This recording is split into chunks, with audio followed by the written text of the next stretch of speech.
Assalamualaikum warahmatullahi wabarakatuh. Kembali lagi dengan saya Wadatul Aulia.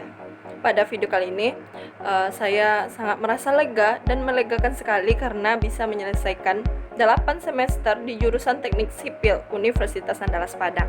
Dan di video ini saya ingin menjawab pertanyaan yang ada di kolom komentar. Kita jawab, oke? Yang pertama, jadi mau kamu anak IPA, mau anak IPS, atau mau anak SMK, atau apapun itu, ketika udah nanti tamat SMA, kalian, teman-teman semua bisa masuk jurusan teknik sipil melalui jalur SBPTN dan mandiri. Jadi semangat belajar, jadi bisa kuliahnya di teknik sipil. Kira-kira bisa survive nggak sih? Survive nggak ya? Nah ini, kita udah biasa dengan sistem. Ketika kita IPA, kita harus ngambil yang linear dengan jurusan kita. Kayak ambil kedokteran, teknik, MIPA, dan lainnya, itu wajar ya, itu normal. Tapi ada beberapa dari kita yang berbeda, dia punya jalan sendiri, dia punya pilihan yang berbeda dari orang normal biasanya, dan dia mengambil jalan yang beda, dan itu keren. Bisa bertahan atau tidak, itu kembali lagi, apakah ini memang niat yang sudah matang banget dengan segala pertimbangan atau hanya sekedar keinginan. Oke, ada pertanyaan, apakah di teknik sipil itu harus bisa gambar? Nah, jawabannya tentu aja harus bisa. Nah, jadi kalau udah kuliah, kita harus bisa gambar. Dan ditambah lagi kita harus bisa baca gambar. Itu penting banget, itu important banget, itu adalah fundamental teknik sipil kayak harus bisa baca gambar. Banyak sebenarnya dasar lain yang mendasari ilmu teknik sipil itu sendiri. Nah, jadi ketika kita masih calon mahasiswa, saya sendiri nggak bisa gambar. Bisa sebenarnya, tapi maksud kata bisa ini bukan gambar yang berhubungan dengan teknik sipil gitu, hanya pandai coret-coret, gambar abstrak gitu, gambar-gambar yang ya gitulah. Nanti kalau udah kuliah kita akan dibantu oleh asisten, nanti kita akan belajar step by step. Kita harus mengenal garis dulu, harus bisa mengimajinasikan gambar yang 2 dimensi menjadi 3 dimensi dan sebaliknya. Semuanya ada proses. Pokoknya kita akan belajar sama-sama di jurusan teknik sipil. Jadi jangan bikin pertanyaan bisa gambar atau tidak itu membuat teman-teman jadi takut. Oke. Nanti ketika kita udah kuliah, kita ada namanya senior, kita bisa pinjam gambar mereka yang tahun lalu, kita jadiin referensi gitu. Jadi itu membantu sekali. Jangan lupa bersosialisasi dengan senior yang baik dan sopan. Jadi kalau Anda sopan, kami pun segan. Jadi ini ada pertanyaan dari banyak orang.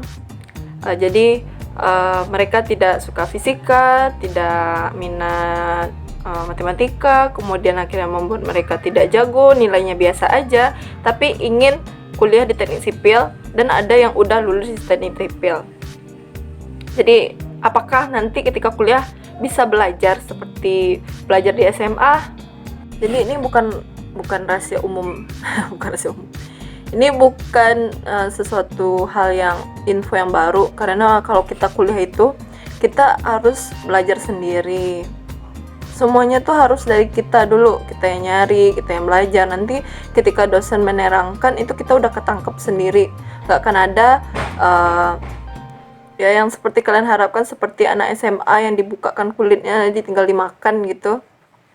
Karena ini dunia kuliah, kita milih kuliah artinya kita milih belajar.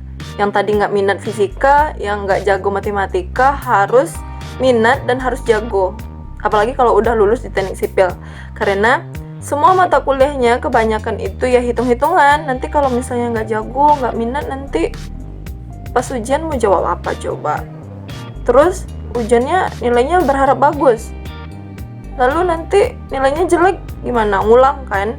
Nanti kalau ngulang jadinya tamatnya di lama. Jadi semangat, pasti bisa, pasti ada jalan. Oke, jagolah dan minatlah dengan matematika dan fisika, karena teman-teman udah milih untuk kuliah, udah milih teknik sipil. Jadi selesaikanlah dengan baik dan benar.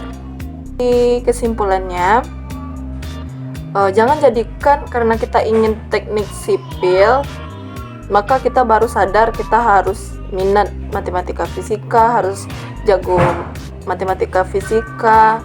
Tapi jadikanlah karena kita minat fisika, jago matematika, kita jadinya memilih teknik sipil sebagai impian ingin kuliah di jurusan tersebut, karena nanti akan beda hasilnya.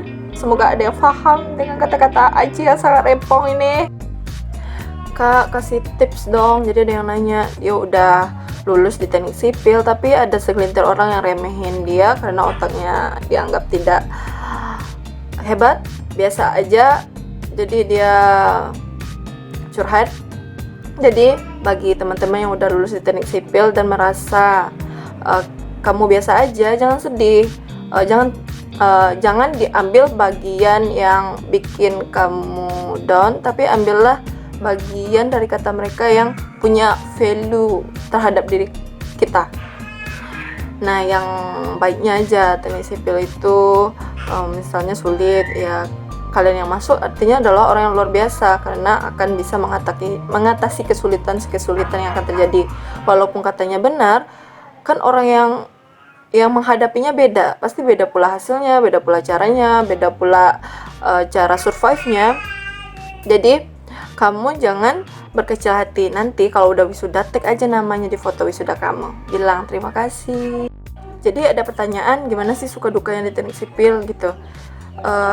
Yang namanya kuliah ya, makin naik semesternya, makin banyak tekanan, makin banyak stresnya, makin depresi karena kita punya tugas, baik itu tugas dari dosen, tugas besar, laporan, praktikum, dan termasuk ospek juga. Itu juga bikin depresi. Dan dimana kita sebagai mahasiswa ya pastinya ya ingin nilainya bagus, tapi ya kadang nilai kita nggak bagus gitu dan kita harus ngulang, dan itu jadi beban tersendiri bagi kamu, bagi Aci. Dan ditambah ketika kita udah semester akhir nih, itu klimaks banget dimana kita melihat kenyataan bahwa semua orang ingin lulus tepat waktu. Semua itu adalah harapan semua orang, tapi tidak semua orang bisa mewujudkannya. Itu jadi beban tersendiri bagi kita mahasiswa yang semester akhir, harus lulus tepat waktu dengan nilai yang memuaskan. Tapi itu caranya nggak mudah. Jadi banyaknya tugas dosen, tugas besar, praktikum, dan lainnya, ditambah dengan drama lainnya seperti ospek, senioritas.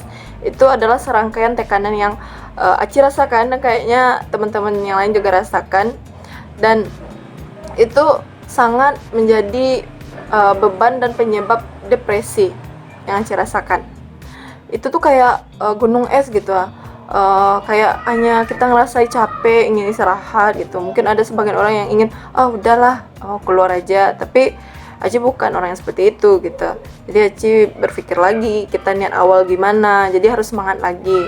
Nah, jadi yang seperti Aci bilang, rasa depresi Aci itu kayak gunung es yang hanya muncul di permukaan dikit, tapi sebenarnya ya di dalam diri Aci itu terjadi gejolakan yang sangat besar banget, menghantu Aci tiap jam, tiap waktu, nyebabin 2 tahun belakangan Aci jadinya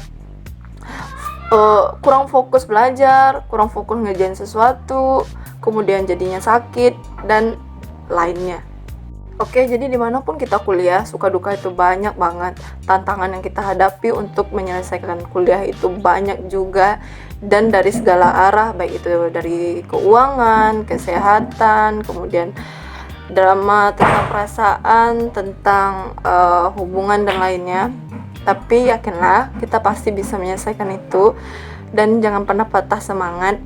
Jadilah bahagia, jadilah makin sejahtera dan makin mempesona karena kamu bisa menyelesaikan semua itu. Oke? Sampai ketemu di video selanjutnya. Jangan lupa bahagia.